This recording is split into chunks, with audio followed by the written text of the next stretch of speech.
Se você tem uma Bíblia, abra no livro de Josué. Se você não tem estado conosco, começamos uma série. E vamos ficar neste livro por um tempo. À medida que entramos no verão, vamos avançar pelo livro de Josué. Vamos passar verso por verso e definitivamente capítulo por capítulo, porque alguns capítulos são narrativas e por isso vamos avançar por eles. Mas se você for para Josué capítulo 4 agora, esse é um livro fácil de encontrar, não é? É o 6º livro da sua Bíblia. Então se você começar lá em Gênesis, é só ir avançando. Você vai se deparar com ele rapidamente. E eu tenho dito isso ao longo desta série. Talvez você seja um visitante e quero ter certeza de que você entenda isso. Tenho dito, se você conseguir um caderno e trouxer sua Bíblia, terá um comentário contínuo sobre um dos livros da sua Bíblia, o livro de Josué. E muito, isso é o que quero que vocês saibam, muito do que está acontecendo nesta história do Antigo Testamento, na verdade revela o Novo Testamento. Verdades, coisas que se aplicam à sua vida e à minha, e eu não quero que vocês percam isso. Quero falar com vocês esta manhã sobre algumas verdades que devemos lembrar. Digo a vocês, e acredito que isso é verdade para cada mensagem, mas vocês vão aprender algumas coisas esta manhã. Que o Deus do universo, não apenas o pastor nem alguma denominação, o Deus do universo quer que vocês se lembrem, caso não estejam familiarizados com o que está acontecendo ao chegar a este ponto em particular. É por isso que estou aqui, certo? Para colocá-los a par. O que está acontecendo é que os filhos de Israel estão se preparando para entrar na terra prometida. Agora, isso pode não parecer grande coisa para vocês. Percebo que toda vez que nos reunimos, há pessoas que sabem muito sobre a Bíblia e pessoas que não sabem muito sobre a Bíblia. Mas Deus fez uma promessa em Gênesis capítulo 12. Vou lhe dar esta terra sobre a qual vamos falar esta manhã. Mas se você acompanha a história dos filhos de Israel, eles acabam em escravidão no Egito por 400 anos. Pense em quantas gerações não puderam experimentar isso. Eles acabam no Egito por cerca de 400 anos. Deus levanta Moisés. Moisés vai, se você conhece a história, e diz, deixe meu povo ir. Todas as pragas acontecem. Finalmente o faraó cede. Ele liberta os filhos de Israel depois de 400 anos de escravidão. É uma viagem de 11 dias. É uma viagem de 11 dias desde onde eles estavam no Egito até a terra prometida. E de alguma forma, esses teimosos transformaram isso em uma jornada de 40 anos. Me ajudem, em nome de Jesus. Não é verdade? Agora, a razão pela qual menciono isso é porque só preciso que vocês saibam. Hoje temos muitos teimosos aqui, muitos teimosos assistindo online. Vocês estão ouvindo outro teimoso, certo? E assim transformaram uma viagem de 11 dias em uma jornada de 40 anos porque não quiseram ouvir, porque não quiseram aprender, porque não quiseram se submeter à autoridade de Deus, nem obedecê-lo. Assim, Deus os leva até o Rio Jordão, mas eles escolhem não confiar em Deus. Uma geração diz, não farei o que Deus quer, não farei do jeito que Deus quer. Deixam-se levar por seus sentimentos, emoções e pelo que podem ver. E por fazerem isso, passam 40 anos no deserto. A Bíblia ensina que toda uma geração morre. Ó, o perigo! E eu oro para que nossa igreja aprenda isso nesta série. Ó, o perigo de fazer o que você sente. Ó, o perigo de fazer o que você pensa. Ó, o perigo de se deixar levar pelo seu instinto empresarial. Não parece certo, não parece correto. Mesmo que Deus dissesse que era o certo, eles se afastaram do que Deus queria fazer, levando em conta a opinião de todos. Isso é algo que fazemos muito hoje na igreja. Levamos em conta as opiniões de muitos. Consideramos muitos pensamentos, emoções e sentimentos. Fazemos coisas assim. Eles receberam 40 anos no deserto. Quando você chega ao livro de Josué, toda aquela geração já se foi. Houve 2 pessoas que creram em Deus, 2 que confiaram em Deus, e esses foram Josué e Calebe. Agora eles estão na história. Eles estão aqui de novo. Eles estão conosco, mas a outra geração já não está mais. Esta é uma nova geração. Essa geração não viu o Mar Vermelho, nem muito do que Deus havia feito no passado. Agora eles voltaram, aprenderam com os erros daqueles que vieram antes e estão se preparando para atravessar para o outro lado. É isso que eles estão vendo. Pensem nisso. Nova geração, você poderia dizer assim. Novo capítulo. Retomamos em Josué capítulo 4, começando no versículo 1. É um grande acontecimento. Olhe seu vizinho e diga, grande acontecimento. Vocês realmente não estão acordados esta manhã. Já percebi isso. É como se a chuva tivesse tirado o entusiasmo de vocês. Cumprimentei alguns membros antes de começar, me aproximei e perguntei, como vocês estão? Eles disseram, você tem muita energia para ser tão cedo de manhã. Tomei 3 xícaras de café. E doi. Mas enfim, Josué, capítulo 4, versículo 1. Quando toda a geração terminou, chegamos a este ponto, mas é um bom momento para fazer uma pausa. Quando toda a nação terminou de atravessar o Jordão, você tem que imaginar a cena, amigo. 400 anos em escravidão, Gênesis 12, falando sobre a terra prometida, depois de 40 anos vagando pelo deserto. E agora, quando toda a nação terminou de atravessar o Jordão, isso é o cumprimento de uma promessa enorme da parte de Deus. Na semana passada, eu disse que o Rio Jordão teria cerca de 1 milha de largura, então você tem água por 1 milha. E essa nação acabou de atravessar isso porque Deus havia separado as águas. Então o Senhor falou a Josué: escolha 12 homens do povo, um de cada tribo, e ordene-lhes: peguem 12 pedras daqui do meio do Jordão, do lugar onde os pés dos sacerdotes estavam firmes. Basicamente, o que aconteceu foi que a Bíblia ensinou que a arca, a presença de Deus, a imagem de Cristo, foi à frente com os sacerdotes. Quando essa imagem de Cristo foi à frente e o povo a seguiu, foi quando as águas se separaram. Quando Cristo é prioridade na sua vida, Deus pode te guiar através das águas. Ele pode te conduzir em meio à dificuldade. Ele pode vencer o impossível. Essa é a imagem que você tem aqui. Leve-os com você e deixe-os no acampamento onde você passará a noite. Então Josué chamou os 12 homens que havia designado dos filhos de Israel, um de cada tribo, e Josué lhes disse: atravessem novamente a arca do Senhor, seu Deus, até o meio do Jordão. E cada um de vocês pegue uma pedra sobre o ombro, conforme o número das tribos dos filhos de Israel. Isso será um sinal entre vocês. Isso é algo enorme aqui. Quando seus filhos perguntarem mais adiante, o que significam para vocês estas pedras? Vocês dirão: as águas do Jordão se separaram diante da arca da aliança do Senhor. Ao atravessar o Jordão, as águas foram interrompidas. Elas pararam. Assim, o fluxo descendente foi interrompido. Obviamente, isso permitiu que a passagem se abrisse. Eles atravessaram para o outro lado. Portanto, essas pedras serão um memorial para os filhos de Israel para sempre. Deus diz: isto é o que quero que vocês façam. Quero que prestem atenção a isso, porque acredito que é importante ter marcadores espirituais em nossa vida. É isso que vocês têm aqui, um marcador espiritual. Deus diz: quero que vocês tenham um memorial para lembrar o que eu fiz. Isso pode nos parecer uma loucura, mas quero lembrar que vocês acabaram de ver um memorial. Vocês acabaram de ver um batismo memorial. Vocês viram alguém dizer: este é um marcador, algo importante na minha vida. Os marcadores são importantes para Deus. Eles entraram na água, viram-no e então se levantaram dizendo: fui lavado, fui limpo e crucificado com Cristo, ressuscitado para uma nova vida. Aqui nós adoramos e tomamos a ceia. Quando tomamos a ceia, o que estamos fazendo? Um marcador espiritual. E toda vez que você vê esse batismo, toda vez que vê a ceia do Senhor, você vai saber, vai se lembrar do que eu fiz. Deus ama que nos lembremos do que Ele fez. Isso levanta uma pergunta: por que isso importa tanto para Deus?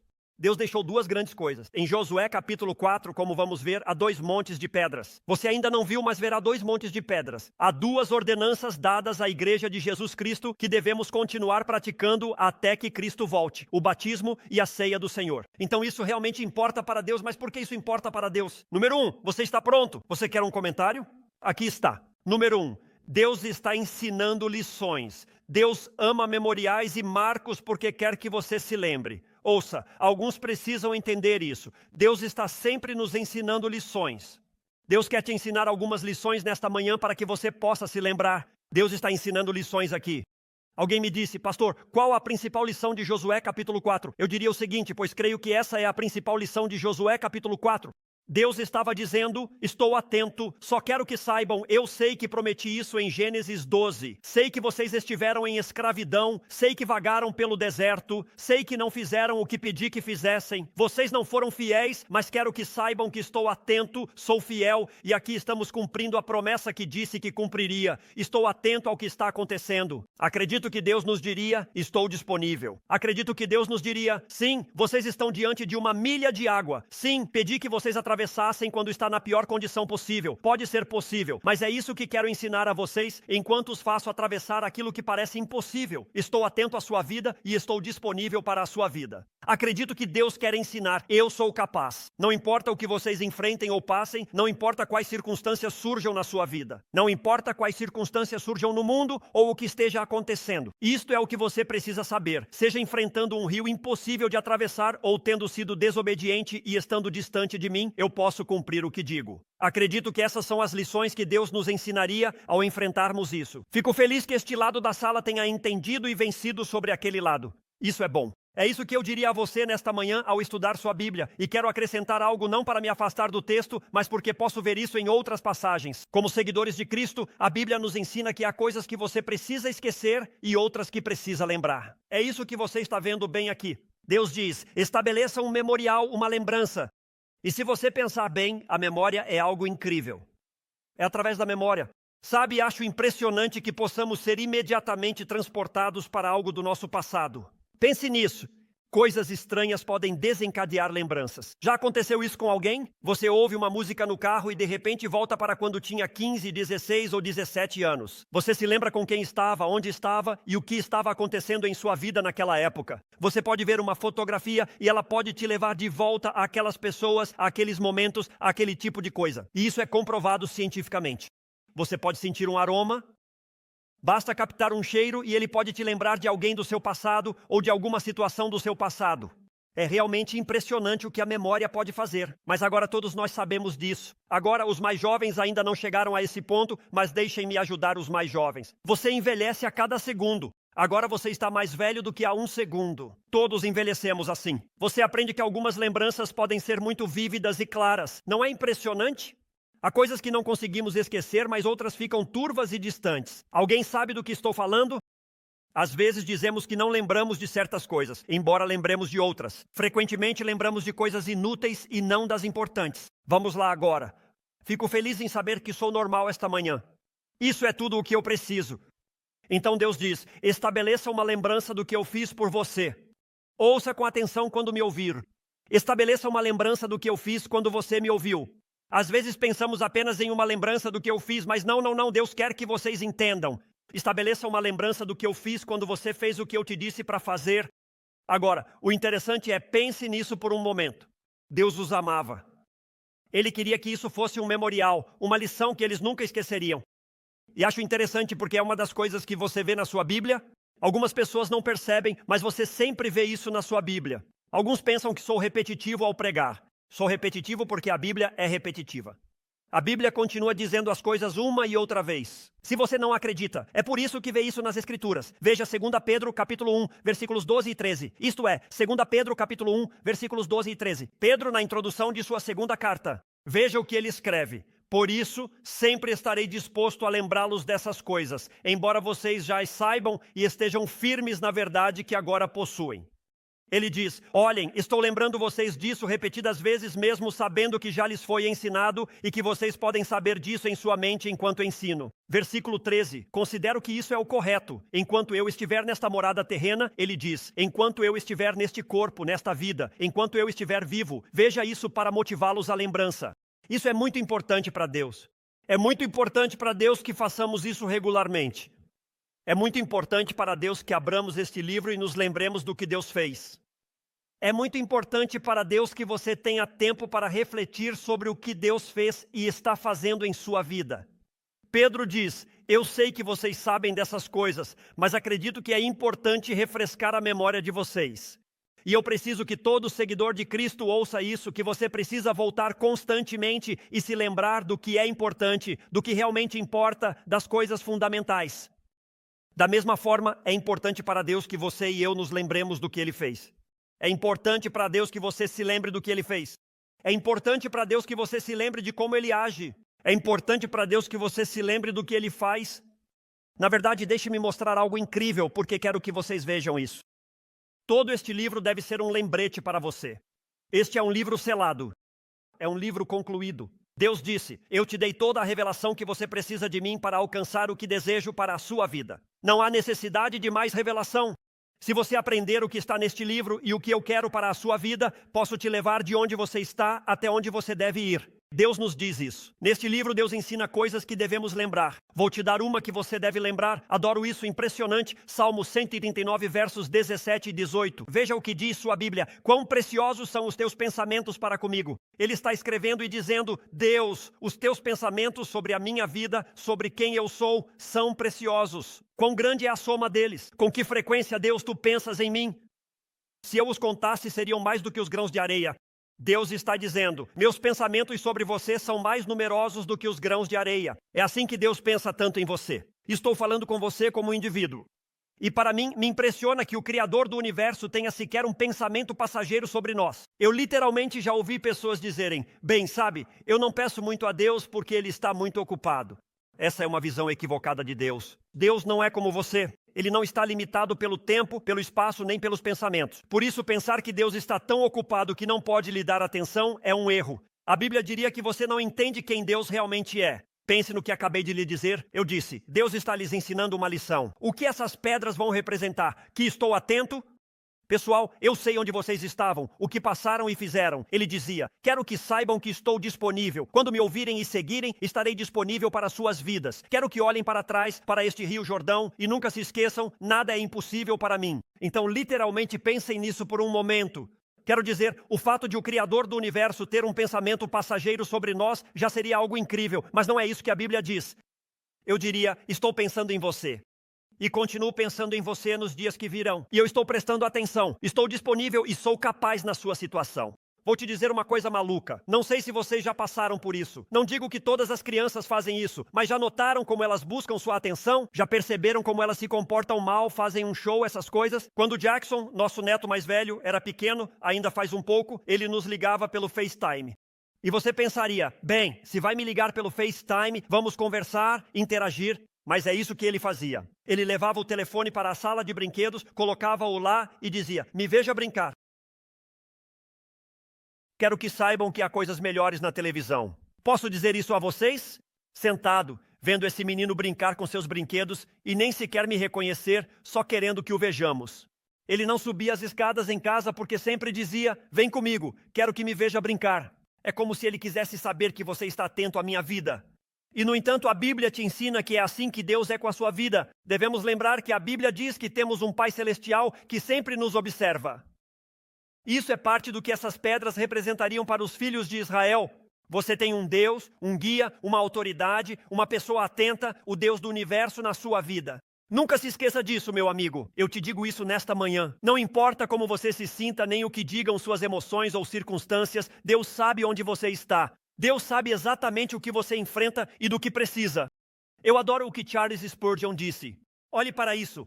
Esta é uma boa palavra. Será motivo de alegria refletir que nosso melhor amigo nunca se afasta de nós, que a mão do nosso protetor nunca se retira, que o grande e atento olhar do amor divino nunca se fecha. Por isso, Deus queria que essas pedras fossem um lembrete. Deus quer um marcador na sua vida. Ele tem um marcador na sua vida. Deus quer um marcador na sua vida que diga, veja quem eu sou, veja o que posso fazer, veja o que fiz com você e lembre-se do que posso fazer na sua vida. Agora, aqui está o desafio para nós. Vamos ser sinceros. Trazer você de volta, conectar você com o que estou dizendo aqui agora. Qual é a sua reação diante da ideia de que Deus está pensando em você e te observando? Qual é a reação da sua vida? Pense nisso por um momento. O Deus do universo é infinitamente maior do que qualquer outra coisa que exista. Observador sobre a sua vida, suas palavras, suas reações e sua fé. Veja, acho que posso dizer isso esta manhã porque simplesmente acredito que é verdade. Isso traz alegria para a sua vida? Isso traz consolo para a sua vida? Ou isso traz medo para a sua vida? Ou preocupação para a sua vida? E eu só diria a todos nesta sala, se isso te causa medo, tipo, cara, não sei se quero que Deus veja o que eu faço. Alguns nem querem que o vizinho veja o que fazem, quanto mais Deus. Isso pode dar medo ou preocupação e te fazer pensar, não sei se gosto que Deus esteja tão atento à minha vida. Se isso te causa temor, sua vida não está bem. Mas se você é um seguidor de Cristo, isso mostra o quanto Deus te ama, que Deus está pensando em você. E que Ele nunca te esqueceu e jamais te esquecerá. Você precisa se lembrar disso. Deus quer que isso seja um lembrete e está em toda a Bíblia. Não é só aqui como quem diz, olha, este é quem eu sou. Isto é o que eu faço. É assim que eu ajo. Você pode ter fé. Você pode confiar em mim. É importante ressaltar, especialmente para uma igreja como a nossa, onde vimos muitos virem a Cristo e coisas assim.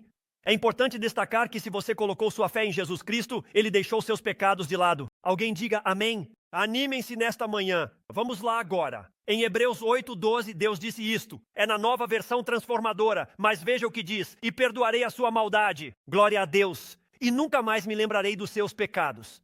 Deixem-me dizer uma coisa para vocês. Às vezes nós realmente não valorizamos isso porque estamos tão saturados com as coisas de Deus. Vocês têm ideia do quão grandiosa é essa declaração? Eu conheço muitos de vocês e vocês deveriam estar animados porque a Bíblia diz isso. Que Deus diga: olha, você é pecador. Eu sei que o Luke Bryan acha que a maioria das pessoas é boa, mas Deus não pensa assim.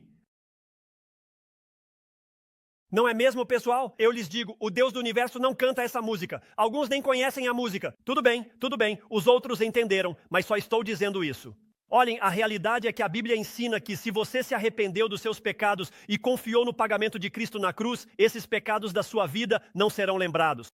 Alguns de vocês precisam ouvir isso. Eu diria a vocês, se vão se lançar na vida que Deus quer para vocês, que é uma imagem do que aprendemos em Josué, Deus já tinha essa terra para eles desde Gênesis 12. Agora, essa geração vai se lançar naquela terra que Deus tinha para eles. É uma imagem de que Deus tem uma terra para você como seguidor de Cristo. Então eu diria a todos na sala, por que você não escolhe de esquecer o que Deus já decidiu esquecer? Se Deus já esqueceu, você também precisa esquecer. E eu só diria que Josué viu o fracasso da primeira geração e viveu com as consequências, mas confiou em Deus para o futuro. Aí está uma bela imagem da vida de Josué, o homem que está guiando eles. Ele era quem dizia, vamos conquistá-la, vamos fazer isso. Ele passou 40 anos no deserto. E ao invés de se amargar, que provavelmente é como eu teria ficado, mais alguém aqui? Eu digo, eu teria sido aquele que ficaria vagando pelo deserto dizendo, vocês fizeram isso comigo, foram vocês que não quiseram ir, eu disse o que devíamos fazer, vocês são mais espirituais do que eu, mas essa teria sido minha experiência. Eu avisei, Deus, espero que mudasse meu coração, mas era assim que eu teria entrado. Quero que saibam disso. Mesmo assim, ele confiou em Deus, acreditou, deixou o passado e confiou no futuro a Deus. Veja o que Deus fez. Aqui, acorde seu vizinho para ele escutar. Diga para ele, vamos. Só diga para ele vir com você, que você precisa entender isso. O segundo é o porquê desses marcadores. Era um lembrete de que Deus tomou a terra. Posso dizer algo? Sou grato por vocês terem atravessado o Jordão, chegado do outro lado e recebido a terra prometida, mesmo que ainda restassem batalhas. Lembrem-se, Josué não é uma imagem do céu. É uma imagem do presente, das batalhas e desafios que enfrentamos na vida. Não é uma imagem de para onde vamos. Não haverá mais batalhas, não haverá mais guerras quando chegarmos ao céu. A batalha e a guerra estão aqui embaixo. Então, a imagem dessas pedras era um lembrete. Eu os fiz atravessar o Jordão, eu os farei atravessar pelas coisas que estão diante de vocês. Deus lhes dizia, quero que saibam disso. Este é um grande ponto que vou dizer que ainda não disse. Estou animado para contar isso a vocês. De verdade, estou muito entusiasmado esta manhã porque sei para onde estamos indo. Porque quando chegarmos lá, se alguém não se empolgar, vou me sentir devastado. Mas enfim, Deus está tomando a terra. É um lembrete tão bom. Isso é Deus dizendo, ei, preste bem atenção. Essas pedras diziam que Deus está agindo e cumprirá seus propósitos e planos. Quando você avança por este capítulo, vai ver que Deus já havia dado. Sabe, ouço muito sobre este capítulo, mas às vezes isso passa. Quando você avança por este capítulo, vai ver que Deus faz com que eles coloquem 2 conjuntos diferentes de pedras. Há 2 conjuntos diferentes de 12 pedras. E lembrem-se, eu vou. Por que 12 pedras? 12 tribos. É uma imagem de todo Israel. Vocês são o meu povo com o meu chamado, minha ajuda, minha sabedoria e meu apoio. É isso que Deus diz a você como seguidor de Cristo. Vim para que você tenha vida e a tenha em abundância. Deus está dizendo algo como, olha, você é o meu povo, foi salvo, foi redimido, foi trazido sob o meu poder, autoridade e direção. Eu vou te levar para onde você deve ir. Versículo 9. Então Josué colocou 12 pedras no meio do Jordão, no lugar onde estavam os pés dos sacerdotes que carregavam a arca da aliança e ali estão até hoje. Imagine que as águas se separam. Eles estão no centro disso e empilham essas pedras. Ainda não chegaram ao outro lado. Eles estão empilhando-as ali. Depois, no versículo 3, ordene-lhes dizendo, veja isso, pegue 12 pedras daqui, do meio do Jordão, do lugar onde os pés dos sacerdotes estão firmemente plantados. Leve-os com você e deixe-os no acampamento onde você passará a noite. Esse lugar era Gilgal. Ouçam isso. Fica a 8 milhas de onde eles estavam e a 2 milhas antes de Jericó. Imaginem a cena. 12 pedras no centro onde estava a arca, que representava Cristo. Isso nós aprendemos na semana passada. Ouçam, isso é o que eu quero que vocês vejam aqui. Peguem 12 pedras e pensem nisso. Levem-nas com vocês por 8 milhas até o acampamento em Gilgal e deixem-nas lá como um lembrete. No capítulo 4, há 2 conjuntos de pedras. Um conjunto de pedras deveria ser colocado no leito do rio, onde a água voltaria. O outro conjunto deveria ficar ao lado da terra prometida, e novamente eles as levaram 8 milhas para dentro, onde iriam acampar. Um conjunto de pedras estava no meio, certo? Então, quando a água volta com força, o que acontece? Elas se tornam invisíveis. O outro grupo de pedras estava na margem, que era visível. Isso é interessante. Deus diz: quero que você estabeleça um memorial invisível e um visível. Ouçam, quero que entendam. Esta é uma história real. Às vezes, ao ensinar, parece apenas uma representação, mas não é. Isto é uma história real. Isto é o que Deus fez com os filhos de Israel. Mas lembrem-se do que diz Romanos 15:4. Diz que tudo o que está no passado foi para nos ensinar, para nos mostrar como podemos viver hoje. E então aqui está uma imagem. Há algo que Deus sabe e que eles não sabem. E Deus revelou isso a nós. Que momento incrível para estarmos em nossa geração. Porque Deus revelou à nossa geração o que a deles não sabia, que havia uma imagem que Deus mostrava para aqueles que dizem que a Bíblia se contradiz e que essas pessoas escrevem isso, que é apenas obra humana. E Deus diz: bem, me diga como um homem de milhares de anos atrás pode se conectar com um homem de milhares de anos depois, quando ele não tem nenhum controle sobre as circunstâncias. Eu sou quem tem o controle das circunstâncias. Então apenas pense nisso por um momento. Você tem um memorial invisível. Um memorial invisível é uma história real que revela a história de Deus em tudo isso. Deus ordenou a Josué que fizesse isso. Há um memorial invisível. Ouçam. Anotem isso que fala sobre a morte de Jesus Cristo. É um memorial invisível. Não tenho tempo para ensinar isso. Eu queria ter isso. Talvez eu tente ensinar isso na próxima Páscoa. Orem por isso e vejam para onde Deus os guia. Mas se vocês estudarem sua Bíblia, isso está em Efésios. Então Paulo menciona isso. Pedro também menciona, mas a Bíblia ensina que quando Cristo morreu na cruz, há 3 dias em que ele está no túmulo. Ele morre, vai para o túmulo, permanece lá e sai na ressurreição. Bem, a Bíblia realmente ensina o que Cristo estava fazendo durante esse tempo em que ninguém podia vê-lo. Você vê Deus conquistando. Você vê Deus obtendo a vitória sobre a morte. A Bíblia diz que ele recupera a autoridade das chaves da morte que Satanás havia obtido por causa do pecado. Deus reivindica, pela morte de Cristo, aquilo que você e eu entregamos por causa do pecado. Esse memorial oculto e invisível é uma imagem da morte de Jesus Cristo. Mas há outro memorial, o visível. Agora, o que é isso? Bem, escute. Embora não pudéssemos ver tudo o que Deus fazia na morte, podíamos ver tudo o que ele fazia na ressurreição. Então você tem a imagem da morte e depois a da ressurreição. Todo seguidor de Cristo, digam amém, tem a vitória. Por quê? É isso que ele ensina. Lembrem-se disso. Eles vão entrar na terra para obter tudo o que Deus tem para eles. Isso é uma imagem para você e para mim do que acontece ao virmos a fé em Cristo. Deus nos dá recursos, conhecimento e sabedoria à nossa disposição para alcançar a vitória na vida. E o que ele está ensinando aqui é que o povo está caminhando em direção à vitória que Deus tem para eles. Bem, todo seguidor de Cristo tem vitória por meio da morte, sepultamento e ressurreição de Jesus Cristo. Escute bem, você não conquista a salvação, você não trabalha para obter a salvação. Deus nos concedeu a salvação através de Jesus Cristo e obtemos vitória sobre o pecado e a morte. Tudo o que Deus tem para nós é graças a Jesus Cristo. Aqui você recebe uma imagem clara. Quero que vocês vejam isso. Ouçam, todos pecaram. Isso está em Romanos capítulo 3. Todos pecaram. Romanos capítulo 6. Há um salário, há um pagamento pelo pecado. Agora ouçam, para todos que confiam em Cristo, o salário e o pagamento foram cobertos pela cruz de Jesus Cristo. Ele assumiu a dívida, ele assumiu o castigo, ele executou a penalidade. Isso é aquela coisa invisível, onde Deus colocou a ira sobre Jesus Cristo e o pagamento pelo pecado sobre Jesus Cristo. E todos os que confiam nele recebem o presente da vitória. Através de quem? Através de Jesus Cristo, nosso Senhor. Então, a imagem, e vocês precisam se lembrar disso, as pedras no leito do rio me lembram que estou morto com Jesus Cristo. Que o que acontece é que tudo isso é por Deus, pelo que ele fez, pelo que ele realizou.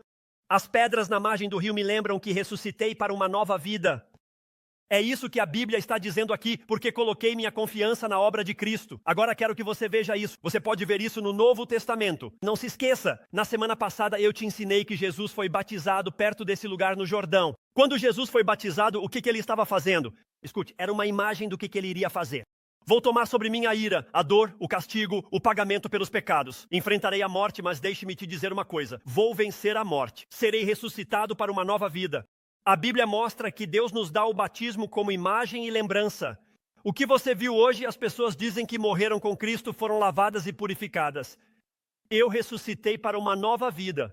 O que você tem aqui é uma imagem de pessoas que estão vagando no deserto sem aquilo que Deus tem para elas. E agora Deus lhes deu uma nova direção, um novo começo, porque atravessaram o Rio Jordão. Espero que estejam me acompanhando. Só diria a todos na sala, por isso é tão importante que vocês se batizem. Amigos, se você confiou em Cristo e nunca se batizou, agora é a hora. Vamos agora. Ouço as pessoas dizerem isso e não é que eu queira ser grosseiro. Não estou tentando ser ofensivo. Ouço pessoas dizerem, eu sei que vim para Cristo e devo me batizar, mas quero pensar. Amigo, o momento de reflexão foi, você vai confiar em Jesus? O batismo é o testemunho de que confio em Jesus. Não há nada a pensar. É o primeiro passo de obediência. Se você precisa se batizar e está ouvindo isso, vou te dizer o que fazer. Veja o livro Próximos Passos, que tem um código QR e um código de texto. Use qualquer um deles no livro para nos avisar. Está bem ali, atrás dos assentos. Você pode enviar uma mensagem e quando entrarmos em contato, basta dizer que quer dar o próximo passo. Quero que vejam isso.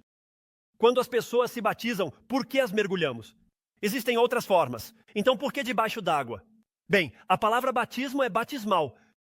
Se eu te dissesse isso no primeiro século, não te perguntaria se você foi batizado. No nosso idioma soaria como, você foi submerso, você foi para debaixo d'água e foi levantado. É assim que soaria para nós. Por isso, quando as pessoas se batizam na água, elas dão seu primeiro testemunho cristão de que fizeram isso. Ao se batizar, você é submerso na água, representando a morte de Jesus e do seu pecado. Ao sair da água, isso representa a ressurreição dele e essa nova ressurreição. É aqui que muitas pessoas não entendem o próprio cristianismo. Escute, você foi levantado para andar em uma vida nova? Nós não cruzamos o Jordão para vagar sem rumo. Nós não cruzamos o Jordão para ir para o deserto. Cruzamos o Jordão para receber tudo o que Deus tem para nós, a nova vida que Deus vem prometendo desde Gênesis 12 e que Ele mesmo providenciou. Agora podemos ter o que Deus desejava que tivéssemos na vida. Essa é a imagem aqui. No Antigo Testamento, o Mar Vermelho representa a salvação. Muitas vezes, as pessoas pensam que o Jordão é a salvação, mas é o Mar Vermelho. 400 anos de escravidão. O que a Bíblia diz? Somos escravos do pecado, segundo a Bíblia? Você e eu somos escravos do pecado antes de Cristo. Cristo veio e tomou a ira, a pena e o castigo por nós. Isso está no Novo Testamento. O que acontece quando eles atravessam o Mar Vermelho? Eles recebem a salvação. Foram libertos de sua escravidão. Estavam a caminho da nova vida, mas não foram obedientes a Deus nessa nova vida. E acabaram vagando pelo deserto por muito tempo, em vez de experimentar o que Deus desejava para suas vidas. O Jordão. Não perca isso. Diga amém. Vamos lá, pessoal. O Jordão representa a santificação. Agora, essas são palavras que você precisa conhecer no cristianismo. Parece que todo cristão conhece a palavra salvação e também a palavra santificação. Mas o propósito da salvação é te levar à santificação. E santificação significa, eu te darei tudo o que prometi. Santificação, se você já pensou alguma vez, o que Deus quer de mim? Aqui está. Prontos para isso? A vontade de Deus para você? Isso é a santificação. Olha só, amigo, você chegou até aqui e eu acabei de te responder. Não estão felizes por sintonizarem? É a vontade de Deus para vocês. Santificar algo significa separar algo para um propósito especial. Se você é seguidor de Cristo, não apenas ouça, não apenas vai se livrar do inferno e chegar ao céu por meio de Jesus Cristo. Amigo, você foi convidado para tudo o que Deus tem para você e o que Deus fez foi assumir o controle da sua vida. Graças a Deus, Ele assumiu o controle da minha e me separou para um uso especial, para representá-lo e glorificar o seu nome. Nós não gostamos da santificação porque ela tem um lado negativo e um lado positivo, de acordo com a Bíblia. Há um lado negativo e um lado positivo. Deixe-me te mostrar isso. Vou te mostrar isso nas Escrituras. O lado negativo, 1 Tessalonicenses 4:2. Há muitos. Só vou mostrar um para você ver que está lá. A Bíblia diz, porque esta é a vontade de Deus, a vossa santificação. Ou seja, que vocês se afastem da imoralidade sexual. Então, há um lado negativo. É aí que Deus diz, quero que você se afaste disso. Pintamos o cristianismo como afaste-se, afaste-se, afaste-se, afaste-se. E não ensinamos pessoas do que se aproximar. Eu te digo, na maioria das igrejas onde cresci, era afaste-se, afaste-se. Mas nunca te mostravam para o que você estava sendo convidado. Ensinamos à próxima geração o que não fazer, mas não mostramos ao que eles são convidados. A melhor forma de fazer alguém largar algo é mostrar com o que isso será substituído. Vamos lá agora. Era um bom momento para dizer amém, então eu digo amém. Vamos continuar. Agora vou te mostrar o lado positivo, só um. Existem muitos. Hebreus capítulo 12, versículo 14. Hebreus 12, 14 diz o seguinte, persiga, vá atrás disso, largue aquilo, pegue isto outro, busque a paz com todos e a santidade, sem a qual ninguém verá o Senhor. Persiga o que Deus tem para você, porque ao fazer isso, você terá o que Deus tem para você. Isso será um testemunho para que as pessoas vejam como Deus age na sua vida. A Bíblia diz que devemos deixar para trás e tomar. Deixe o deserto. Vá para a terra prometida. Escute, da parte de Deus, no momento da sua salvação, a Bíblia diz que você é santificado. Ao se arrepender e crer em Cristo, você é separado por Deus. Quero que você entenda isso. Deus tem um plano e um propósito para a sua vida. Entenda isto, você não vem a Cristo apenas para ir para o céu, mas para ter tudo o que Deus tem para você nesta vida e na vindoura. Por isso, em 1 Coríntios 1, 2, a Bíblia diz o seguinte: quero mostrar-lhes.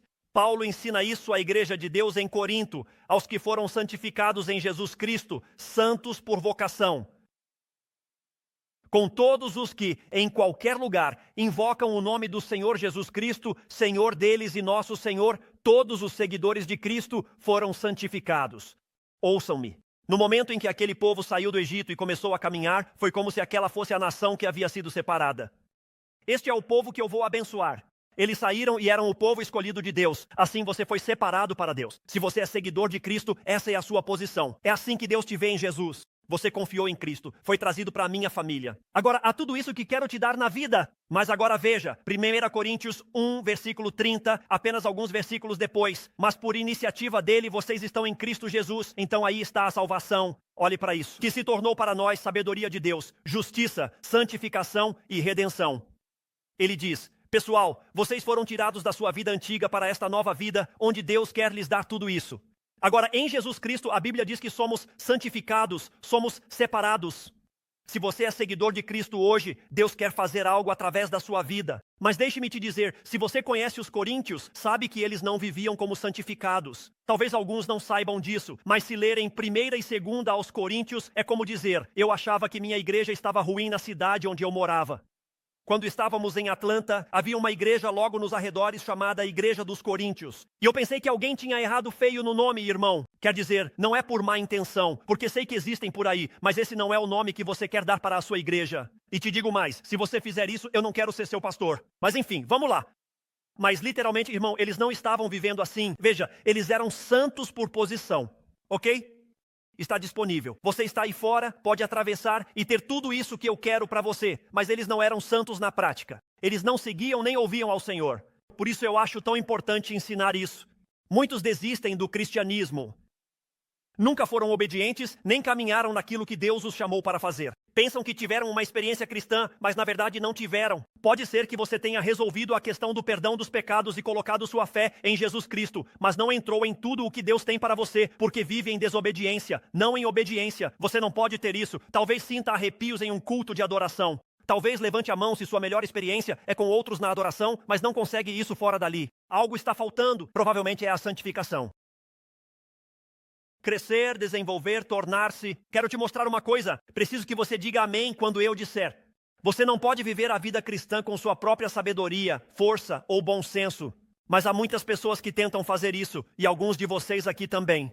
Eles tentam medi-lo, dar sentido a isso e fazer tudo isso por você. Para. E você pode dizer: sou um grande empresário. Você sabe o que é ser um grande empresário, mas ele está procurando pessoas rendidas, sejam quem forem, porque ele sabe mais do que você sabe e pode fazer mais do que você pode fazer. E é por isso que é impossível fazer isso. Muita gente na igreja está frustrada porque não entende isso. Irmãos, eu lhes digo, muitos dizem: não sei como esses pastores caem. É porque não se pode viver a vida cristã sem experiência pessoal com Jesus Cristo. Conseguimos que todos esses cristãos julguem. Eu sei, eles leem a verdade, mas não sabem aplicá-la. Agem segundo sua própria sabedoria e maneira, sendo mais críticos do que bons representantes de Jesus Cristo. Eu tenho as respostas, pessoal. Vamos lá agora. Eu não tenho a resposta por mim mesmo. A resposta está na Bíblia. O problema é que tentamos viver a vida cristã com nossa própria força e isso não funciona. É um Rio Jordão. É impossível. É um Rio Jordão. É impossível. Boa notícia. Ao vir a Cristo, Cristo assume o controle da sua vida. Você morre para si mesmo. Você é enterrado novamente no Rio Jordão. Você está passando para o que Cristo tem, não para o que você tem. Isso é bom. Amém. Vamos lá. Então, o que acontece é que porque você entrou em Deus e no que Ele tem, agora Deus te dá poder e você se torna melhor do que você mesmo graças a Jesus Cristo. Vamos lá. Tudo bem, pastor. Paulo fala sobre isso. 2 Coríntios 7, 1 diz: portanto, tendo essas promessas, Deus deu promessas. Pense em Gênesis 12. Ele promete a terra. Amados, purifiquemo-nos de toda a contaminação da carne e do espírito. Vamos nos afastar do deserto e acessar tudo o que Deus tem para nós, aperfeiçoando a santidade, aperfeiçoando o que Deus quer para nós no temor de Deus. É como? Eu quero o que Deus tem para mim. Como você mantém sua vida limpa? É uma afirmação interessante. Uma forma é se aprofundar na palavra de Deus. Pense nisso. Por que eles atravessam para o outro lado do Jordão? Josué 1:8. Josué 1:8, medita na minha palavra dia e noite, entenda o que te digo e quero que faças. Josué, obedeça a tudo o que te ordenei. Seja forte, seja corajoso e você terá o que eu tenho para você. Eles precisavam se apegar à palavra de Deus, precisavam se apegar à vontade de Deus. Ouçam, eles precisavam deixar de lado o que achavam que deviam fazer. Foi isso que fizeram com Moisés. Deixaram suas ideias, adotaram a de Deus e receberam o que Deus tinha para eles. Isso é tão bom. Sou grato por isso. Você deve mergulhar na palavra de Deus, aprender suas promessas e ser um estudante. Você deve se tornar um aprendiz e discípulo de Jesus Cristo, se apegando, aprendendo e crescendo naquilo que Deus quer que você seja. Depois comece a orar e conecte-se com Deus. Alguém pergunta, como você se limpa? Como leva sua vida de onde está até onde Deus quer que esteja? Veja, você faz o mesmo que eu faço com minhas roupas. Hoje vou pregar e vou usar isso aqui, certo? Vou fazer 2 cultos. Vou sair com pessoas, fazer isso e depois ir para casa. Tudo vai direto para a lavanderia depois de se sujar com o mundo ao meu redor. Então, levo para a máquina ou lavanderia. E eles cuidam disso. A Bíblia diz que você precisa se apresentar diante de Deus diariamente para que Ele possa te limpar, lavar e fazer de você aquilo que Ele quer que você seja. Isso está em 1 João 19. Se confessarmos, essa é a nossa parte. Estou conectado a Deus. Deus, eu não quero essas coisas externas na minha vida. Eu quero o que tu tens para mim. Então Ele é fiel para me perdoar e me limpar de toda injustiça. Essa é a parte de Deus. De forma prática, eu gostaria de poder ensinar isso e nós vamos abordar esse assunto. Ouçam, vamos verso por verso, capítulo por capítulo. Então estamos vendo o panorama geral. Em breve veremos as lições e aprenderemos como viver isso de forma prática. Mas eu quero saber isso. Quero saber como obter na prática o que Deus quer para o meu casamento. Quero saber como obter na prática o que Deus quer para mim como pai ou avô. Quero saber o que Deus quer de forma prática para mim como amigo e representante de Jesus Cristo. Quero atravessar para o outro lado. Isso me interessa. Quero saber como chegar onde Deus quer e ter o que Ele quer que eu tenha. Essa é a terra prometida. É isso que fazemos nesta igreja toda semana. Nos apegamos à palavra de Deus, estudamos, aprendemos quem Ele é, como Ele age, o que faz e para onde guia nossas vidas. Podemos sair da confusão e entrar na terra prometida. Se você vê isso, vocês sabem o que Deus está tentando fazer através de sua palavra e de seu Espírito, convencendo e agindo em sua vida?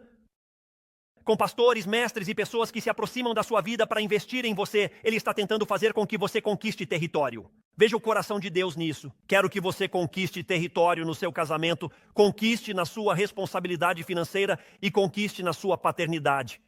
Quero que você conquiste território no seu trabalho. Quero fazer de você aquilo para o que te criei, para que o mundo possa ver quem sou e o que faço, porque eu conquisto território, é isso que eu faço. Deus está nos dizendo isso. Isso está certo. Isso está muito certo. Deus diz, estou pronto para atrair alguns de vocês. Assim posso conquistar território na sua vida e fazer coisas que o mundo vai notar. Eu adoro isso. Eu adoro isso. É por isso que fazemos grupos de discipulado aqui. Você pode aprender sobre eles em toda a nossa igreja e em nosso site. É por isso que caminhamos juntos na vida em comunhão, para que você se lembre de algumas coisas, se agarre a certas coisas e Deus conquiste território na sua vida. Se você andar com Deus como eles andaram, Deus pode te levar aonde você for, até para o outro lado de um passo impossível, para que Ele realize o que deseja na sua vida. Existe alguma situação impossível nesta manhã, algo com o qual você está lutando para chegar do outro lado? É isso que Ele está dizendo.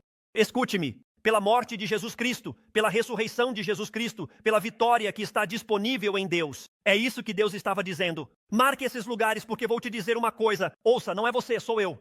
E quando você se conecta comigo, eu posso te levar através do impossível. Então certifique-se de saber de onde vem a ajuda. E se você se concentrar e der importância a de onde vem a ajuda, eu posso avançar na sua vida. Valeu a pena vir à igreja esta manhã. Há uma terceira verdade muito mais curta que a segunda. Então vamos lá. O povo de Deus está testemunhando para o Senhor. É isso que esses marcadores fazem. Eles te lembram de algumas verdades que você precisa recordar. Eles te lembram que o que eu faço é conquistar território. Eu dou sabedoria e direção além de você. Escute, Deus não te salvou para obter você. Deus te salvou para que você pudesse obtê-lo. Não perca isso. Esse é um problema que temos hoje em dia. Achamos que o foco está em nós, mas está em Deus e em sua graça para conosco. Peço a Deus que vocês tenham ouvido o que eu disse. Agimos como se todo o foco estivesse em nós. Todo o foco está em Deus e em sua graça para conosco. Nós somos a criação. Ele é o Criador e tudo o que estamos buscando se encontra nele. E então, o que acontece é que recebemos o melhor da vida do Criador da vida ao segui-lo. Vou poder fazer isso de novo e estou animado. A terceira coisa em que o povo de Deus testemunha ao Senhor é por 2 motivos. Havia 2 motivos pelos quais Deus queria que marcassem a travessia do Rio Jordão. Podemos ver um deles nos versículos 6 e 7. A maior porcentagem da população em Bentonville, Arkansas, é a próxima geração. A maior porcentagem individual em Bentonville, Arkansas. Não é a sua geração, a menos que você pertença à geração com menos de 18 anos. Então temos algo a fazer aqui. Veja o que diz. Isto será um sinal entre vocês. Olhe para isso. Quando seus filhos perguntarem depois, acho que Josué entendia as crianças, não é? Seus filhos já te tiraram do sério alguma vez? Às vezes, seus netos te tiram do sério. Eu tenho um neto, eles têm uma única palavra, a número 1 no vocabulário deles. É a palavra que eles dizem uma e outra vez, e é difícil de lidar. É a palavra por quê, e então você dá uma ótima resposta. Me parece uma ótima resposta. Não tenho certeza se a Wikipédia conseguiria dar uma resposta tão boa. Sabe o que eles vão fazer? Vão perguntar por quê. Por quê? Por quê? Não é? Olha, ele sabe disso. Seus filhos perguntam por quê. Você não pode simplesmente dizer, sou seguidor de Cristo. Seus filhos querem saber por quê. Você não pode simplesmente se levantar e contar histórias antigas de todo mundo. Seus filhos estão se perguntando por quê. Você não pode simplesmente viver do jeito que quiser, porque seus filhos estão se perguntando por quê. Perguntando, o que significam essas pedras? Você lhes dirá que as águas do Jordão pararam diante da arca da aliança do Senhor quando eles atravessaram. Por isso essas pedras serão um memorial para os filhos de Israel. Veja o que Deus deseja. Veja o que Deus deseja para sempre. Deus diz, isso será um testemunho da sua fé para a sua família. Quando meus filhos eram pequenos, nunca vou me esquecer disso. E eu já ouvi alguém contar isso como uma piada antes. Eu te prometo, isso aconteceu. Minha esposa está sentada bem ali. Eu estava fazendo uma série de mensagens sobre o arrebatamento da igreja. Depois do culto, entramos no carro para almoçar com alguns membros da igreja. E meu filho Gunnar era pequeno, mas estava no banco de trás do carro e disse, ei papai, você pode nos contar mais sobre a ruptura da igreja? E agora o triste é isso. Eu poderia te contar sobre divisões de igrejas, mas filho, eu estava falando do arrebatamento da igreja, que é algo bom. Mas vejam, isso é o que eu quero que vocês entendam. Aqui está esse garotinho no meu carro dizendo, quero saber mais, quero saber mais. É uma boa pergunta para todos nós. Vivemos em um mundo de televisão e esportes onde tudo gira em torno de satisfazer seus desejos. Você tem um testemunho pessoal da sua fé para a sua fé? Diante da sua família, mais do que dizer, sim, sou seguidor de Cristo, existem testemunhos na sua vida? Eu lhes digo, há uma convicção profunda nesse rapaz de que sua família veria o que Deus fez nele e que depois meus filhos não diriam que meu pai é pastor. Sempre dizia aos meus filhos, olha, sou pastor, mas antes de tudo fui seguidor de Cristo. Se alguém te disser algo, certifique-se de que a ênfase em nosso lar é que eu ando com Deus, não apenas que falo em nome dele. Deus quer que você tenha um testemunho da sua fé para aqueles diante de você. Eu queria um testemunho de fé para minha família. Nós nos comprometemos quando chegamos à fé em Cristo e começamos a crescer na fé cristã. Amy e eu ficamos noivos. 4 noites por semana jantávamos juntos à mesa. Também fiz um plano para sair com minha esposa. Fiz um plano para sair com meus filhos porque queria que minhas filhas vissem como elas devem ser tratadas. Queria que meu filho visse, é assim que você deve tratar. Queria equilíbrio, mas queria isso. De jeito nenhum professores determinariam o que meus filhos pensam sobre Deus e o que acreditam que Ele representa. De jeito nenhum o mundo diria aos meus filhos o que é certo e errado. Queria que minha fé prevalecesse e que eles vissem algo autêntico, porque cresci em igrejas onde nunca vi isso. Vi minha mãe e meu pai se comportando como cristãos, mas não muitas pessoas que iam à igreja agindo assim. Eu queria que meus filhos vissem o que é autêntico. Eu queria ser o líder do meu lar, queria guiar minha família. Eu queria valorizar aquilo que era importante para mim. Cristo me salvou, me perdoou, me redimiu, me trouxe para a família. Eu não estaria nesta família sem a graça de Deus e o que Ele fez na minha vida. Quero que você veja isso. O que é importante para mim, quero que também seja para você. Deus nos dê alguns homens e alguns pais que tenham convicção sobre o seu lar. Em vez de passar horas ensinando a rebater uma bola de beisebol, o que é bom, faça também essas coisas com seus filhos. Não estou dizendo para você não fazer isso, mas Deus me livre que meu filho saiba arremessar uma bola. Meu filho sabe como rebater uma bola, que meu filho saiba como entrar em equipes especiais. Me escute muito bem. Em vez de conhecer o Deus do universo, com quem passarão a eternidade, esse foi o ponto crucial da minha vida. Essa mensagem gloriosa impactou tanto a minha vida. Eu queria impactar as pessoas que são importantes para mim. Essa mensagem impactou tanto a minha vida. Quero que ela impacte as pessoas que são importantes para mim. E quero te dar um aviso. Alguns priorizam outras coisas em casa e estão perdendo o testemunho da sua fé diante dos filhos. E você precisa ter cuidado, porque o que consome suas palavras e o que consome suas ações pode, eventualmente, consumir também as palavras deles e, em algum momento, pode até mesmo, de fato, consumir as obras deles. E você não faz ideia de que algo que você talvez consiga lidar, seu filho ou filha pode nunca conseguir lidar. O que talvez não traga corrupção nem destruição para a sua vida, pode facilmente trazer corrupção ou destruição para a vida deles. Precisamos ter cuidado com a forma como vivemos. E, aliás, para aqueles de vocês que pensam, bom, o pastor desabafou esta manhã, certo? Não. Deus é quem desabafou esta manhã. Ele colocou pedras para que, quando seus filhos perguntarem por que isso importa, por que isso é importante, por que isso está aqui, você possa dizer a eles: deixe-me te contar quem é Deus, deixe-me te contar o que Deus faz e deixe-me te contar como Deus age.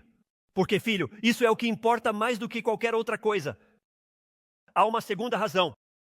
Versículo 24, pronto? Para que todos os povos da terra saibam, versículo 24, que a mão do Senhor é poderosa. Será que o noroeste do Arkansas sabe que a mão do Senhor é poderosa por causa da existência da First Bentonville? Boa pergunta para nós. Ou seja, estamos tão presentes cumprindo o que Deus quer que aqueles ao nosso redor não podem negar isso. Deus está fazendo algo ali para que temas ao Senhor teu Deus para sempre. Ele diz: não apenas essas pedras devem ser testemunho para a sua família, que Deus nos ajude a conseguir isso, mas há um testemunho que devemos lembrar antes. Um mundo nos observa para ver se há algo real em nossa fé. Se conhecer Jesus realmente muda uma vida. Um mundo que olha para dizer: eles só disseram que Jesus muda vidas. Ou, espere um momento, eu posso olhar ali e ver que Jesus muda vidas. Olhem, eu diria a vocês, quero que me escutem. Já disse isso muitas vezes. Cheguei à fé em Jesus Cristo. Eu tinha acabado de completar 20 anos há apenas alguns meses. Honestamente, diante de Deus, eu estava saindo da igreja porque já tinha ouvido tanto sobre Deus. Mas ao olhar ao redor, fora meus pais, eu não via muito de Deus e sentia, sendo honesto com vocês, que eu não era cristão. Simplesmente sentia que era uma perda de tempo. É uma perda de tempo. Falam muito, não mostram muito. Os seguidores de Cristo devem mostrar e contar, não mostrar e se esconder. Mostrar e contar, mas o que se conta deve ser mostrado para ser verificado. O que se conta deve ser mostrado para ser verificado. Ouçam, precisamos ser diferentes para sermos agentes de mudança. E o que Deus fazia? Pense nisso por um minuto. O Rio Jordão se abre, eles atravessam para o outro lado. Me escute, já aprendemos isso nesta série em que estamos. O povo do outro lado percebe isso. É melhor termos medo dos filhos de Israel, porque é óbvio que a mão de Deus está sobre eles. Devemos viver de forma que seja óbvio que a mão de Deus está sobre nossas vidas e sobre nossa igreja, fazendo a diferença em todo o mundo. E só lhes diria isto: o mundo quer saber quando chegam os problemas, dificuldades, tristezas e conflitos.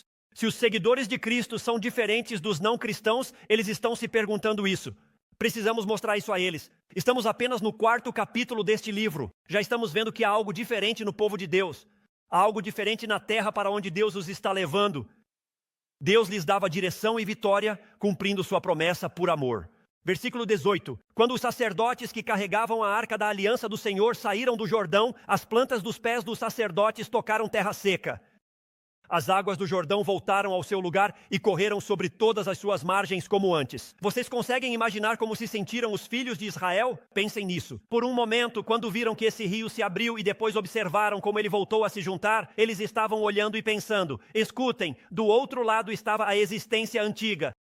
No lado novo há uma nova existência. Vocês conseguem imaginar o quanto eles estavam emocionados? É assim que nós deveríamos estar. Deus te convida a deixar a existência antiga. Ele te convida para a sua presença, para a sua palavra, para o seu direcionamento, para a sua sabedoria, para que ele possa conquistar espaço no seu casamento, na sua atitude e nas suas palavras. É isso que Deus quer fazer. Alguns de vocês têm uma visão equivocada de Deus. Vocês acham que Deus está perseguindo vocês. Vocês estão chateados com Deus e com a igreja porque a enxergam como se fosse o próprio Deus. Deus é Deus, ele quer edificar a igreja, mas nem todos ouvem. Por isso, muitos ficam vagando pelo deserto, mas Deus nos convida a todos a conquistar terreno e conquistar terreno. E Ele provê o caminho até mesmo além do impossível, quando o ouvimos e o seguimos.